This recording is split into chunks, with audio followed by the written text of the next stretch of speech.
से आप लोगों के एडमिट कार्ड भी जारी हो चुके हैं और अब साथ साथ आप लोगों के ऊपर एग्जाम प्रेशर भी हावी होना स्टार्ट हो गया है। बहुत सारे स्टूडेंट ऐसे होंगे जिनको लग रहा है कि भैया मुझे तो कुछ याद ही नहीं रहा, मैं कैसे करूंगा, भैया मेरा हो भी पाएगा या नहीं हो पाएगा। तो ये लास्ट टाइम वीडियो में दे रहा हूं, ये बहुत ज्यादा हेल्पफुल होने वाली है। मैं आप लोगों से प्रॉमिस कर रहा हूं, एक छोटी सी वीडियो होगी लेकिन आप लोगों के दिमाग पे जो प्रेशर हावी हो रहा है उसको पूरी तरीके से खत्म कर देगी। कुछ टिप्स एंड ट्रिक्स की भी बात करेंगे जो आप लोगों के लिए एग्जाम में बहुत ज्यादा कारगर साबित होंगी।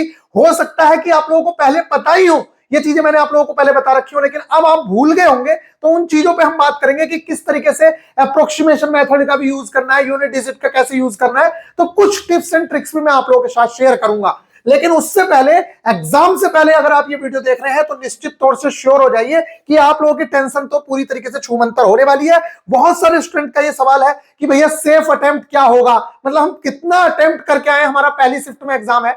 तो इन सारे के सारी चीजों पर बात करेंगे, एग्जाम प्रेशर पे, last time tips and tricks पे। तो सबसे पहली बात मैं आप लोगों को बता दूं, घबराने की बिल्कुल भी आवश्यकता नहीं है आप लोगों को। क्यों? उसके पीछे सबसे पहला रीजन है कि सबसे पहली बात, आप जो अपने 40-45 मार्क्स को लेकर घबराए हुए हो कि मेरे तो 40-45 मार्क्स ही आ रहे हैं, तो बेटा कोई बात नहीं है। देखिए, आपने अपनी तरफ से 100% दिया है और मैं अभी भी कह रहा हूं कि आप और दीजिएगा। जितना आपसे रिवीजन हो सकता है वो रिवीजन करिएगा, लेकिन एग्जाम एनालिसिस जरूर से जरूर करिएगा, क्योंकि एग्जाम एनालिसिस सबसे ज्यादा इंपॉर्टेंट होगा। बहुत सारे ऐसे स्टूडेंट्स हैं जो एग्जाम एनालिसिस को इग्नोर करते हैं, तो उन लोगों के उतने अच्छे मार्क्स इंप्रूवमेंट नहीं मिलते हैं, उनको फायदा नहीं मिलता है। और कुछ स्टूडेंट इस एग्जाम एनालिसिस का बहुत ज्यादा फायदा उठाते हैं। तो एग्जाम एनालिसिस आप लोगों को जरूर से जरूर करना होगा। लेकिन ये जो आप लोगों के 40-45 मार्क्स आ रहे हैं बेटा, इससे आप लोगों को घबराने की आवश्यकता नहीं है, क्योंकि ये आपके रॉ मार्क्स हैं। जब ये नॉर्मलाइज्ड होंगे, कट ऑफ आउट ऑफ 100 बनेगी, तो यही मार्क्स काफी अच्छे खासे हो जाएंगे और आप लोग बड़े ही आराम से प्री क्लियर कर रहे हैं। कोई भी दिक्कत वाली बात नहीं है। उसके पीछे रीजन देखिए, 5696 जब वैकेंसी आई थी ना, तो बहुत सारे स्टूडेंट ने इग्नोर कर दिया था और वैकेंसी के लिए फॉर्म नहीं फिल किया था कि ऑल ओवर इंडिया इतनी सी वैकेंसीज हैं। तो 18,000 जब वैकेंसी हुई, तो ये तो अभी 4 महीने पहले ही हुई है ना। उससे पहले बहुत कम ही स्टूडेंट्स थे जो पढ़ाई कर रहे थे सीरियसली, क्योंकि उनको लग रहा था कि हमारा तो हो ही नहीं पाएगा, हो ही नहीं पाएगा। तो वही स्टूडेंट जो 5696 के टाइम पे थे, वही तो स्टूडेंट है। आपके साथ तो कंपटीशन बढ़ा भी नहीं है, बाहर का कोई अलग से स्टूडेंट भी नहीं आया जैसे टेक्नीशियन में आ गया। तो आप क्यों घबरा रहे हो? कुल 19 लाख फॉर्म है, उस 19 लाख में भी 15 लाख बच्चा पेपर देने जा रहा है और उसमें भी 3 लाख बच्चों का सिलेक्शन, 2,82,000 का सिलेक्शन होगा। इसलिए आप अपने मार्क्स को लेकर बिल्कुल भी ना घबराएं। ये जो आप स्कोर लेके आ रहे हैं, ये रॉ मार्क्स है, और जो आपको यूट्यूबर या जो भी दिखा रहा है वो उसके आफ्टर नॉर्मलाइज्ड मार्क्स है, और वो भी आउट ऑफ 100 मार्क्स है। इसलिए आप घबराएं नहीं, जितना आप कर सकते हैं उतना अपना बेस्ट करने की कोशिश करें। मैं बात करूंगा टिप्स एंड ट्रिक्स की बात में। बहुत सारे बच्चों को लग रहा है कि मेरा तो फर्स्ट शिफ्ट में एग्जाम है, तो भैया मेरे को तो नॉर्मलाइजेशन का कुछ फायदा ही नहीं मिलेगा, मेरा पेपर तो इजी आ जाएगा, या किसी को लग रहा है कि हमारा पेपर तो डिफिकल्ट आ जाएगा। तो मैं आप लोगों को बता दूं बच्चों, आप लोगों को किसी की शिफ्ट से कोई लेना देना है ही नहीं। सारी शिफ्ट में लगभग इक्वल नंबर ऑफ स्टूडेंट्स बैठेंगे, लगभग इक्वल ही होंगे सबके सब। और बांटे इस तरीके से गए हैं कि 15 शिफ्ट में जो एग्जाम हो रहा है उसमें जो ये 15 लाख बच्चा जा रहा है, इसे इक्वल, मतलब ये 19 लाख बच्चा जा रहा है, इसे इक्वली बांट दिया गया है। और आपकी हर शिफ्ट में से, जैसे टोटल 2,82,000 स्टूडेंट सेलेक्ट होगा, तो हर शिफ्ट में 18,800 बच्चा लिया जाएगा। इसलिए आपका जो पूरा का पूरा कंपटीशन है वो सिर्फ और सिर्फ अपनी शिफ्ट से है। इसलिए आप अपनी शिफ्ट का ध्यान रखें, बाकी में क्या होगा उससे कोई मतलब नहीं है। अगर 25 तारीख की फर्स्ट शिफ्ट में आपका 60 स्कोर आया है और 29 तारीख की लास्ट शिफ्ट में किसी बच्चे का स्कोर 45 आया है और ये हाईएस्ट स्कोर है उसका 45, तो ये 45 भी 60 के बराबर ही होगा। इसलिए आपको घबराने की बिल्कुल भी आवश्यकता नहीं है। मैं बात करूंगा सेफ अटेम्प्ट की भी। तो इसलिए पेपर डिफिकल्ट आए या इजी आए, इससे आप लोगों को कोई लेना देना नहीं है, इसलिए आपको टेंशन लेने की जरूरत बिल्कुल भी नहीं है। दूसरी चीज, सेफ अटेम्प्ट क्या होगा? देखिए, ये बिना पेपर देखे कोई नहीं बता सकता कि सेफ अटेम्प्ट क्या होगा। फिर भी मैं आप लोगों से यह जरूर कहूंगा, सेफ अटेम्प्ट कुछ भी हो, पेपर लास्ट तक जरूर से जरूर देख लेना। कम से कम 2 राउंड पेपर में लगने चाहिए। पहला राउंड निकलते हुए जाना है, जो भी क्वेश्चंस आपसे हो जाएंगे उन क्वेश्चंस को करना है, और जो नहीं होंगे उनको मार्क फॉर रिव्यू करके निकलना है। ऐसा नहीं, देखिए 3 टाइप के क्वेश्चंस होंगे, जो आपको लग रहा होगा ये तो होगा ही नहीं यार, मुझे पता ही नहीं है दूर दूर तक, तो उसको मार्क फॉर रिव्यू मत करिए। कुछ क्वेश्चन ऐसे होंगे जो आपने सॉल्व करते करते कुछ आंसर ले आए होंगे लेकिन आपको शक होगा, उस क्वेश्चन को मार्क फॉर रिव्यू करिए। ऐसे क्वेश्चन को भी मार्क फॉर रिव्यू करिए जिस क्वेश्चन को आपको लग रहा है कि यार ये क्वेश्चन हो तो जाएगा लेकिन टाइम लेगा, तो उसको मार्क फॉर रिव्यू करना है और फिर आके देखना है। एक मार्क फॉर रिव्यू आप लोगों का होगा जिसे आप जैसे आंसर निकाला फिर भी डाउट रह गया, तो आप क्वेश्चन का आंसर लगा दीजिए, आपने इतनी मेहनत की है उसका आंसर लगा दीजिए, लेकिन मार्क फॉर रिव्यू करिए। जब आप वापस लौट के आएंगे पूरे क्वेश्चंस देखने के बाद तब उसको देखेंगे। लेकिन ये कोई नई चीज नहीं है, ये हम अपने बच्चों को तो बहुत पहले से बताते आ रहे हैं। तो पूरे के पूरे पेपर में 2 से 3 राउंड जरूर से जरूर लगने चाहिए आप लोगों के। कुछ लोगों को लगता होगा 2 राउंड कैसे लग जाएंगे, बेटा बड़ी आसानी से लग जाएंगे। दूसरी चीज, एक बहुत ही अच्छी चीज मैं बताऊं, ज्यादा डिफिकल्ट क्वेश्चन नहीं आएंगे क्योंकि सिर्फ और सिर्फ 60 मिनट मिल रहे हैं 75 क्वेश्चंस करने के लिए।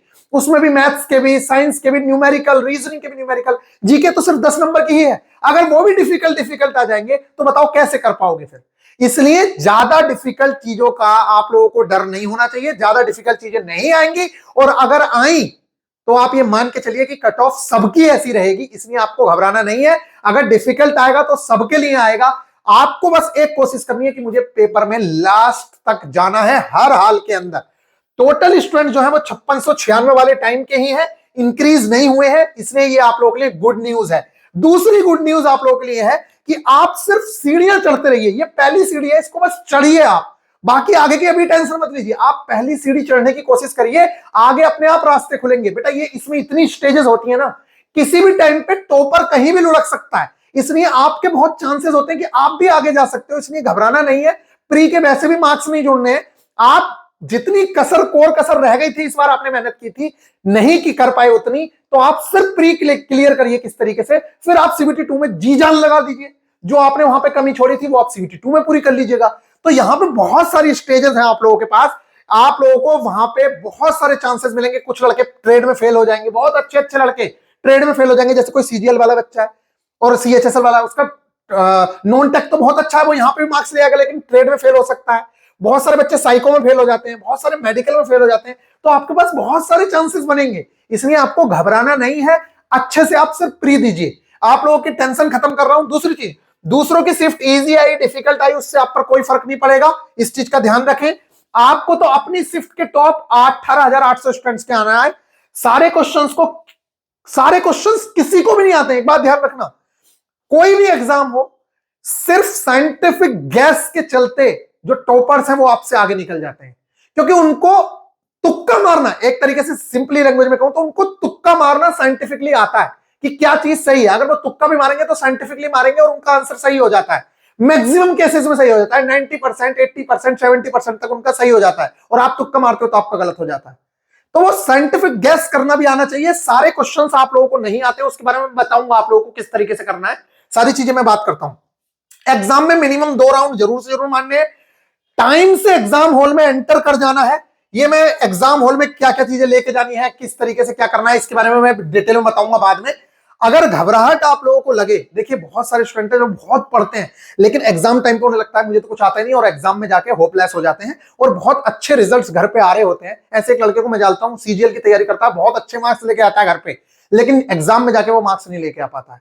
तो ऐसा बहुत सारे स्टूडेंट्स के साथ हो सकता है। तो अपने आप को फ्री माइंड करिए, ये सोचिए कोई दिक्कत नहीं है, मैंने जितना किया है वो मैंने बहुत अच्छा किया है, और मेरे साथ जो स्टूडेंट्स हैं मैं अपना इतना तो दम रखता ही हूं कि 18,800 स्टूडेंट्स के अंदर आ सकता हूं। और एक तो मेरे साथ नए स्टूडेंट भी नहीं है, बाकी ग्रुप डी वाले स्टूडेंट्स के लिए हम लोग पूरी तैयारी कर रहे हैं।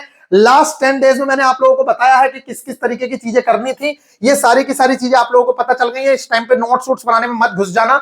एमसीक्यू सोल्व करने के लिए ये टिप्स एंड ट्रिक्स तो मैंने आप लोगों को पहले भी बताई हैं।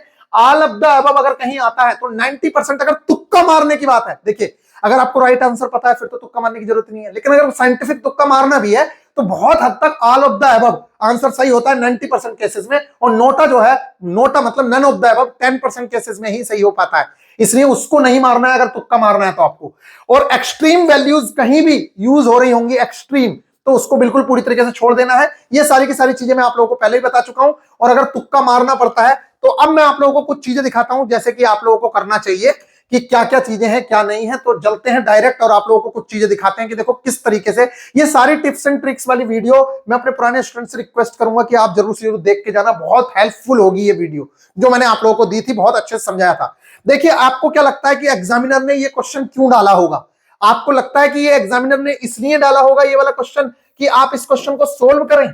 अगर इसे सोल्व करोगे एक एक एक एक एक एक एक एक, अब इसकी गुणा करोगे तब जाके स्क्वायर निकलेगा। क्या इतनी सारा गुणा करोगे? एग्जामिनर ने डाला ही इसलिए है क्योंकि ये टिप्स एंड ट्रिक्स पे होता है। इसकी ट्रिक ही होती है कि जब भी कहीं देखिए 11 का स्क्वायर करते हो क्या आता है? 121, यही आता है ना। 111 का स्क्वायर करते हो तो आता है 12321। तो इसकी एक ट्रिक बनती है कि जितनी डिजिट है यहां 123 और फिर घटते हुए क्रम में, ऐसे ही ये क्वेश्चन डाला गया है। इसीलिए 5 डिजिट दिए, 7 भी दे देता तब भी हम कर देते, कोई बड़ी बात नहीं थी। यहां पे 5 डिजिट है तो मैं लिखूंगा 1 2 3 4 5 और फिर 4 3 2 1। 7 देगा तो मैं 7 तक लिखूंगा और फिर घटते हुए क्रम में लिखूंगा। देखो यहां तक बढ़ता हुआ लिखा, फिर यहां से घटता हुआ लिखा, तो ये डाला ही इसलिए गया है, एएलपी का ही क्वेश्चन है। और इसके अलावा मैं आप लोगों को कुछ और चीजें दिखाता हूं कि किस तरीके की चीजें आती हैं। देखिए इन चीजों से भी आप लोगों को बच के रहना है। ऐसी भी चीजें होती है कि आप लोग पूरा दिमाग लगा रहे होगे क्वेश्चन के ऊपर, लेकिन उसके बावजूद भी आपका क्वेश्चन गलत हो जाएगा। क्यों? क्योंकि यहां पे हिंदी में लिख रखा है कितने लेटर हैं। अब बच्चा ढूंढेगा कि कितने लेटर हैं इसके अंदर, लेकिन रियल में इंग्लिश में नंबर से आंसर दिया हुआ था, तो लेटर वाला आंसर गलत करके आएगा। क्योंकि देखो नीचे लिखी गई व्यवस्था में कितने ऐसे अक्षर हैं जिनके ठीक पहले एक व्यंजन है और ठीक बाद में एक अक्षर है। यहां पे बोला है how many such numbers are present, वहां पे अक्षर पूछ लिया, यहां पे नंबर्स पूछ लिया। तो इस तरीके की गलतियां भी होती हैं, इसलिए आपको इंग्लिश में पेपर भी देखना कई बार जरूरी पड़ जाता है जब कहीं डाउट लगे। तो इस टाइप के जो क्वेश्चंस होते हैं, इस टाइप के क्वेश्चन में सिर्फ एक आंसर निकालो, एक आंसर निकालने के बाद आप लोगों को बाकी सारे के सारे आंसर्स डायरेक्ट ऑप्शन से मिल जाते हैं। जैसे यहां पे पहला ऑप्शन तुमने ढूंढ लिया, छठवां ऑप्शन ढूंढ लिया, इस तरीके से आप लोगों को, और नमा तो 169 एक साथ होंगे कहीं पे 196। अब देख लो कहीं और तो नहीं है, तो एक यहां है एक यहां है, तो अब इन दो ऑप्शन में से ही, अब मेरे पास टाइम नहीं है तो मैं इन दोनों में से कोई तुक्का मार सकता हूं। अगर टाइम नहीं है तो, और अगर और टाइम मिल रहा है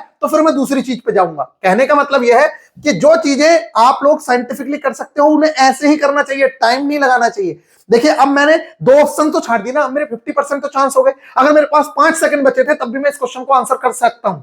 समझ रहे हो ना? इस तरीके से आप लोगों को चीजें करनी होती है। उसके अलावा बाकी चीजों पे बात करते हैं हम लोग, आगे चलते हैं। ये एएलपी के ही पेपर हैं सारे सारे।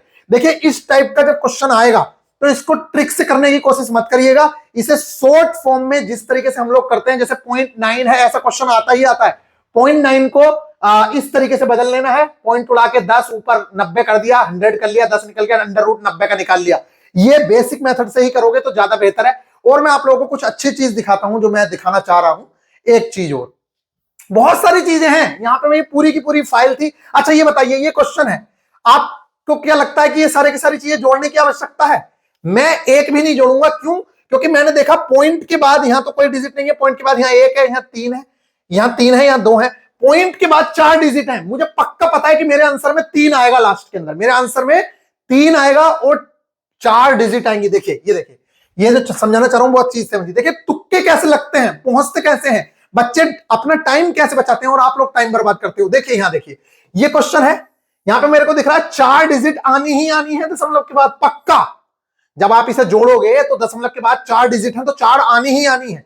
और 4 जब डिजिट आनी है और लास्ट में 3 भी आएगा, क्योंकि बाकी किसी में तो है ही नहीं। यहां भी 0 लगाओगे तुम, यहां भी डबल 0 लगाओगे, यहां भी डबल ट्रिपल 0 लगाओगे, लगाओगे नहीं लगाओगे 4 डिजिट बनाने के लिए, यहां पे 4 0 लगाओगे, तो लास्ट में 3 आएगा और दशमलव के बाद 4 डिजिट होंगी। बस इतना ही देखना है, इसके अलावा कुछ नहीं देखना। और ये आंसर आप लोगों को कहां पे मिलेगा? लास्ट में 3 और दशमलव के बाद 4 डिजिट, आंसर यही होगा। मुझे चेक करने की जरूरत नहीं है, मैं जोड़ूंगा भी नहीं, ये चीज समझ लीजिएगा। क्यों? क्योंकि देखिए लास्ट में 3, पहले मैं देखता हूं कि लास्ट में 3 आएगा, तो 3 तो यहां भी आ रहा था लेकिन यहां 3 ही डिजिट है, इसलिए ये नहीं होगा। तो ये सारे ऑप्शन तो ऐसे ही कट गए, ऑप्शन यही बचा, मेरे को जोड़ने की भी जरूरत नहीं है, मेरा आंसर यही होगा। और ये एएलपी का ही आया हुआ क्वेश्चन है। ऐसे आपके एग्जाम में 5 से 7 क्वेश्चंस आते हैं जो आपका टाइम बचवाते हैं। ठीक है गाइस, तो इन चीजों का ख्याल रखना है। और मैं दिखा देता हूं आप लोगों को, और चीजें दिखा देता हूं। जैसे ये चीज है, ठीक है, अब जैसे कोट अल्फा है, √2 प्लस 2 प्लस 1 दे रखा है, तो इसका सीधा सा मतलब है कि tan अल्फा की वैल्यू √2 - 1 होगी। क्यों? अब ये चलो टाइम ज्यादा लंबा हो जाएगा, नहीं बता रहा हूं। इस तरीके से अब आपको वैल्यू किसकी निकालनी है? डायरेक्ट ही तो निकालनी है भाई।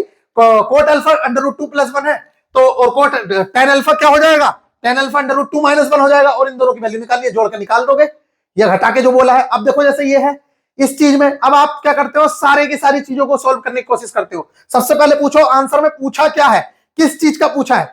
4 छात्रों में एम के औसत कितना होगा, सिर्फ इस चीज का औसत पूछा है।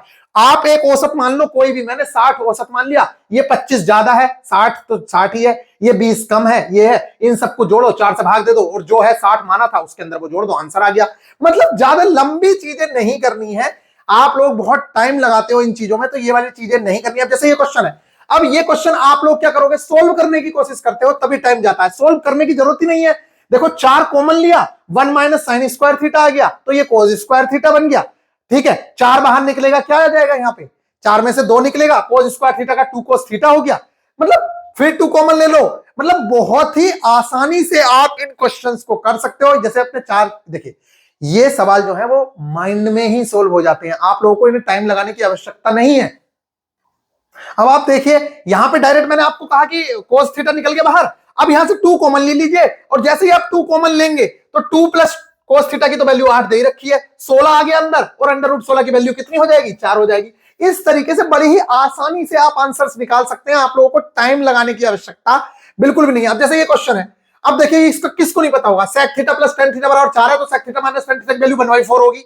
क्यों, क्योंकि sec square theta minus tan square theta की वैल्यू 1 होती है, और जब sec square minus tan square theta की वैल्यू 1 होती है, तो उसे sec theta A square minus B square का ही तो फॉर्मूला हो गया, और उसमें ए प्लस बी और ए माइनस बी लिख सकते हैं, बराबर 1 हो गया, और ए प्लस बी की वैल्यू दे रखी है, या ए माइनस बी की वैल्यू दे रखी है, तो ए प्लस बी की वैल्यू तो निकाल ही लोगे।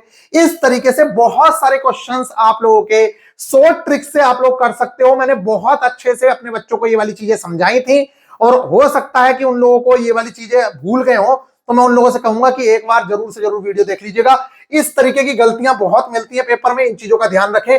जैसे यहाँ पे 21 दिन दे रखा है ए और बी मिलके, यहाँ पे 12 दिन दे रखा है, तो आप अपने क्वेश्चन पे बहुत टाइम मत लगाइएगा। ये मत सोचिएगा कि मेरा क्वेश्चन क्यों नहीं हो रहा है। तो बेटा इस तरीके की गलतियां मिलती हैं पेपर के अंदर, और आप लोग बहुत ज्यादा लिपटे रह जाते हो कि भैया मैं तो करूंगा ही करूंगा। आप देखिए यहां पे नीली गेंदों की संख्या, देखो नीली गेंदों की संख्या 64, देखिए यहां पे 64 दी है नीली गेंदों की संख्या, और यहां पे देखिए नीली गेंदों की संख्या 54।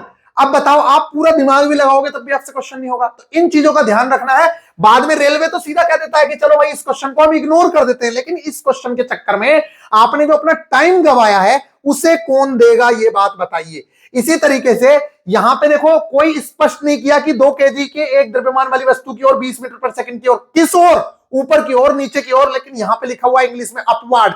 तो अगर कोई गलती लगे तो इंग्लिश में क्वेश्चन को जरूर से जरूर देखना, इसीलिए आप लोगों को इंग्लिश में क्वेश्चन दिखाया जाता है।